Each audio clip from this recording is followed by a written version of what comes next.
Hey there, good morning, Whiting Christian Church, and I want to welcome you to Wednesday in the Word.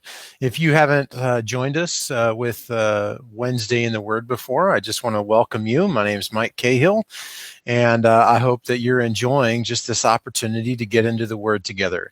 This morning, I just want to take you into the book of Revelation. I know it's Revelation. It's that back book in the Bible that sometimes you don't really want to touch because it's scary.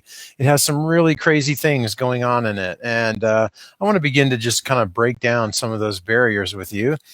And I want to do that just by talking about something that's very prevalent to our world right now. So the question that I've been asked by some, and that I know that some of you are asking is COVID-19 in the Bible? Is coronavirus talked about in the Bible anywhere? And sometimes when those kinds of questions are asked, people tend to want to go to the book of Revelation because they think that Revelation really is all about some prediction of what God's going to do in the future. Now, without going into just a grave amount of detail, let me just tell you that books like Revelation and what we call apocalyptic literature is really all about helping people who are oppressed, helping God's people who are oppressed live faithfully. That's really the whole of all of this. And so Apocalypse really seeks to kind of, pull the veil back of what the world says is reality, and for God to say, this is what really is reality. And so the Apostle John in Revelation is giving a good word to God's people who are being oppressed so that they might stay faithful. Okay? So there's three series of judgments that all kind of end with the judgment of the world, okay? And really it's about, in John's context at least, it's about God saying, hey, Rome is not going to rule forever. Rome is not the end all and be all of every nation that's ever lived. And those who are being oppressed will be done away with because God's kingdom ultimately stands larger than any kingdom that the world can ever muster up, right? Whether it's Rome or any other country that's ever been involved in all of history, God's kingdom will stand above any other kingdom, okay? So, so now getting back to COVID-19 and the coronavirus, people have said, hey, this is the one of the horsemen of the apocalypse, right? Revelation chapter 6. It says in Revelation 6, when the Lamb opened the third seal, I heard the third living creature say, come. I looked, and there before me was a black horse. Its rider was holding a pair of scales in his hand. And then I heard what sounded like a voice among the four living creatures say, a quart of wheat for a day's wages, and 3 quarts of barley for a day's wages, and do not damage the oil and the wine. Meaning there's going to be a restructuring of what is really valuable, okay? This is kind of like a famine coming on the land. In verse 7, when the Lamb opened the fourth seal, I heard the voice of the fourth living creature say, come. I looked, and there before me was a pale horse. Its rider was named Death and Hades. Hades is the place of the dead.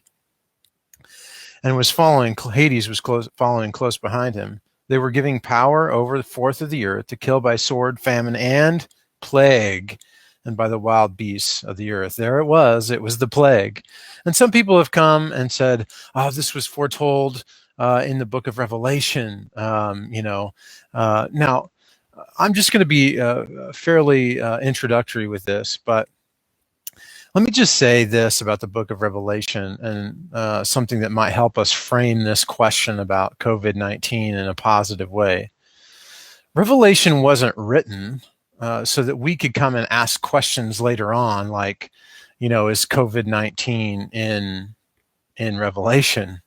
It has an entirely different purpose in mind. So to ask that sort of question assumes something about what we think Revelation is, right? We tend to think of Revelation as this book that is about just telling very specific aspects of the future, like, in 2020, there's going to be the COVID-19 virus. Yeah, but that's not really what's happening here. Why does John mention the plague or famine or death? Why does he talk about that? Well, because there are realities in his world where those who are being oppressed, they're seeing these things. And God's ultimately going to say, I'm going to bring judgment upon all this. So, as a manner of talking about COVID and the book of Revelation, what is it that we can learn?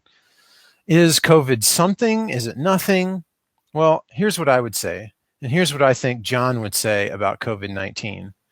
I think John would say that there have been lots of diseases over the course of human history. There was the bubonic plague, there was the Spanish flu in this country and around the world in the early 1900s. And we have seen lots of diseases come and go. And this is part of maybe what we can call a reminder. You see, these things have always existed from the time of Jesus until now. Those things aren't new realities to human beings. Diseases have always been around since sin has been around.